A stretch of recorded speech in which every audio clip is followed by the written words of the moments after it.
ટોપ સ્ટોક્સની વિગત સાથે સહયોગી આરતી મહેતા અને તૃપ્તિ કપૂરિયા જોડાઈ ગયા છે. આરતી, તૃપ્તિ, આપ બંનેને વેરી ગુડ મોર્નિંગ. આરતી, ખાસ આપણાથી શરૂઆત કરીએ, કયા સ્ટોક્સ આજે ફોકસમાં? જે ઘણા બધા સ્ટોક ફોકસમાં રહે છે. સૌથી પહેલાં જે સેન્સેક્સ અને ફિટ્સીમાં ફેરફાર થવાના છે તેના પર નજર કરી લઈએ તો સેન્સેક્સમાં જે ફેરફાર થયા છે, આજથી ઝોમેટોની એન્ટ્રી સેન્સેક્સમાં થવા જઈ રહી છે અને જેએસડબલ્યુ સ્ટીલની જગ્યાએ ઝોમેટો સેન્સેક્સમાં એન્ટ્રી થશે. એટલે જેએસડબલ્યુ સ્ટીલ જે છે તે સેન્સેક્સથી બહાર થશે ને એની જગ્યાએ ઝોમેટોની એન્ટ્રી થવાની છે. તો ખાસ ફોકસ રાખવાનું રહેશે. ઝોમેટો, જેએસડબલ્યુ સ્ટીલ બંને એક ફોકસમાં રાખવાનું રહેશે. સેન્સેક્સમાં વેટેજ ઘટ્યું છે. અમુક એવા શેર્સ પણ છે જેનું વેટેજ સેન્સેક્સમાં ઘટ્યું છે. તો જેમાં M&M છે, ઇન્ફોસિસ, આઈટીસી, સન ફાર્મા જેવા કાઉન્ટર છે જેનું વેટેજ ખાસ કરીને સેન્સેક્સમાં ઘટ્યું છે આજથી. તો અમુક સેન્સેક્સમાં ફેરફાર થયા છે, એના કારણે ફોકસ આ બધા સ્ટોક પર રાખવાનું રહેશે. જ્યારે ફિટ્સીની વાત કરી લઈએ તો આજથી એન્ટ્રી થવાની છે ભારતીય હેક્ઝાકમ અને ગો ડિજિટની. આ બે શેર્સ ખાસ કરીને આજે ફિટ્સીમાં એન્ટ્રી થવા જઈ રહી છે. તો આ બધા કાઉન્ટર ખાસ ફોકસમાં જે ફેરફાર થવાના છે આ બધા પર એક નજર રાખવાની રહેશે.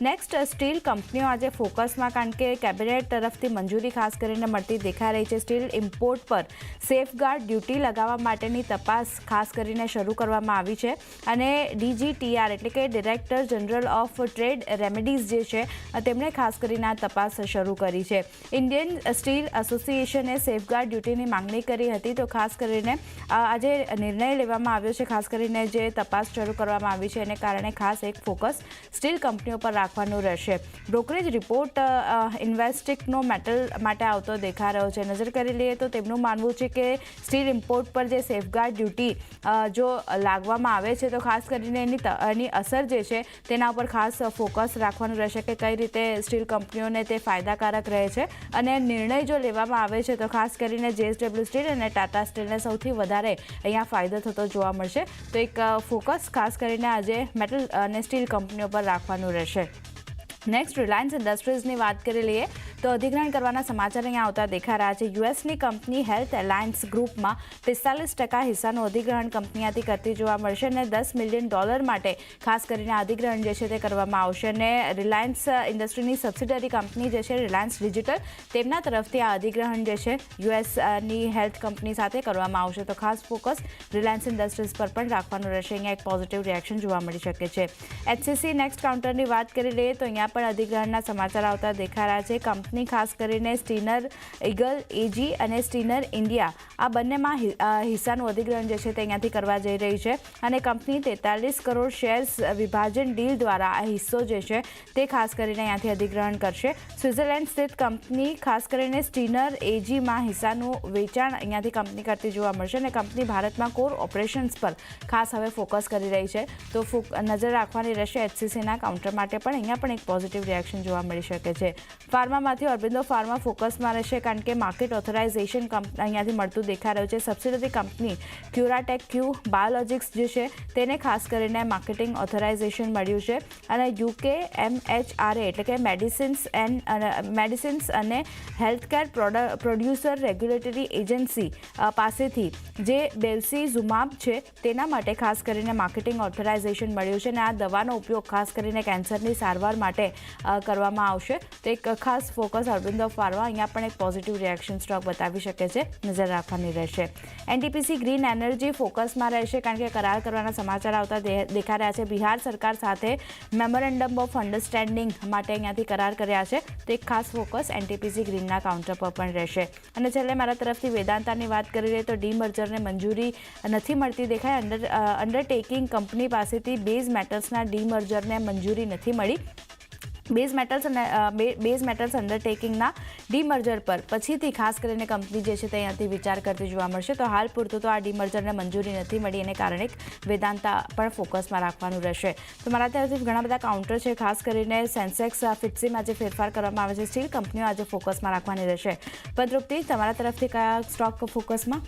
ગુડ મોર્નિંગ આરતી. હું શરૂઆત આજે નિફ્ટીની દિગ્ગજ કંપની અલ્ટ્રાટેકથી કરીશ. અલ્ટ્રાટેક સિમેન્ટ માટે એક પોઝિટિવ સમાચાર આપણે સમક્ષ આવતા જોવા મળ્યા છે. કંપનીને CCI પાસેથી ખાસ કરીને અલ્ટ્રાટેક અને ઇન્ડિયા સિમેન્ટ ડીલને મંજૂરી મળતી અહીંયા જોવા મળી છે. ખાસ કરીને ઇન્ડિયા સિમેન્ટનો 32.72% હિસ્સો જે છે તે અલ્ટ્રાટેક સિમેન્ટ ખરીદવા જઈ રહી છે અને પ્રમોટર અને પ્રમોટર ગ્રુપ જેટલા મેમ્બર્સ છે તેમની પાસેથી અલ્ટ્રાટેક સિમેન્ટ આ હિસ્સો ખરીદશે અને વધારાનો જે 26% હિસ્સો જે છે તે તેઓ ઓપન ઓફર તેના માટે લાવવા જઈ રહી છે અલ્ટ્રાટેક સિમેન્ટ. સિમેન્ટ અને તેના માટે અગર પ્રાઇસની વાત કરશું ઓપન ઓફરના તો તે 390 રૂપિયા પ્રતિ શેરનો પ્રાઇસ રહેશે. અને આની પહેલાં પણ આપણે જોયું છે કે કેશોરામ ઇન્ડસ્ટ્રી સાથેના મર્જરના સમાચારને લઈને અલ્ટ્રાટેક ઓલરેડી ઘણું જ એક મોટું ફોર્મ બની ચૂક્યું છે અને હવે ઇન્ડિયા સિમેન્ટ સાથેના પણ તેની ડીલના સમાચાર આપણે સમક્ષ આવતા જોવા મળી રહ્યા છે. એટલે આ કાઉન્ટર આજે ખાસ ફોકસમાં રહેશે.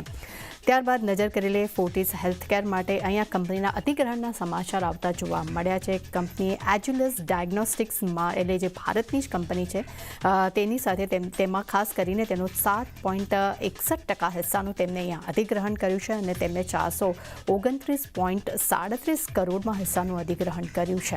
એટલે આ ફોર્ટિસ પણ કાઉન્ટર આજે ફોકસમાં રહેશે. ત્યારબાદ નજર કરી લઈએ TCS માટે. અહીંયા પણ કરારના સમાચાર આપણે સમક્ષ આવતા જોવા મળ્યા છે. કંપનીએ ઇસી સાયક્લોસેટુ ટ્રસ્ટ જે છે તેમની સાથે અહીંયા કરાર કર્યા છે, જેમાં TCSની સબસિડરી કંપની જે છે TCS આફ્રિકા અહીંયા કરાર કર્યા છે. અને ખાસ કરીને જે આ કરાર કરવામાં આવ્યા છે તે TCS SA નામની જે કંપની છે તેને લગભગ ઇન્ડિયન રૂપીઝના હિસાબે 289.21 કરોડની આસપાસ અહીંયા ખરીદવા માટે અને વેચવા માટે કરીને આ કરાર કરવામાં આવ્યા છે અને લગભગ 30% હિસ્સો જે છે તે અહીંયા વેચવામાં આવશે. એટલે TCS પોતાની સબસિડરી કંપની દ્વારા પોતાનો જ એક નાનો હિસ્સો જે છે તે વેચવા જઈ રહી છે. તેના માટે અહીંયા આપણને આ સમાચાર આવતા સમક્ષ જોવા મળી રહ્યા છે. એટલે TCSનું કાઉન્ટર પણ આજે ફોકસમાં રહેશે.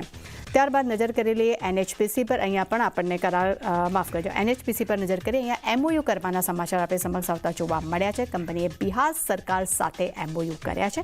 તેમને સોલર એનર્જી અને ગ્રીન હાઇડ્રોજન પ્રોજેક્ટમાં 5,500 કરોડનું રોકાણ કરવા માટે અહીંયા MOU તેમને કર્યા છે. એટલે કંપની અહીંયા રોકાણ કરશે અને ખાસ કરીને બિહારમાં તેઓ 1,000 મેગાવોટ સોલર એનર્જી અને green hydrogen mobility pilot project છે તેને ડેવલપ કરવા માટે અહીંયા તેમને આ કરાર કર્યા છે. એટલે તેમને આ MOU કર્યા છે. એટલે NHPCનું કાઉન્ટર પણ આજે ફોકસમાં રહેશે. ત્યારબાદ નજર કરી લે લોરસ લેબ માટે. અહીંયા પણ પોઝિટિવ સમાચાર છે. કંપનીએ રોકાણ કરવાના સમાચાર આપણી સમક્ષ આવતા જોવા મળી રહ્યા છે. કંપનીએ 2 અલગ અલગ કંપનીઓમાં લગભગ 120 કરોડનું તેઓ રોકાણ કરશે, જેમાં પહેલી કંપની છે એ છે 8 રોડ વેન્ચર્સ અને સેકન્ડ કંપની છે F9 કેપિટલ. આ બંને જ કંપનીમાં 120 કરોડનું કંપની રોકાણ કરશે. એટલે લોરસ લેબ પણ ખાસ ફોકસમાં રહેશે.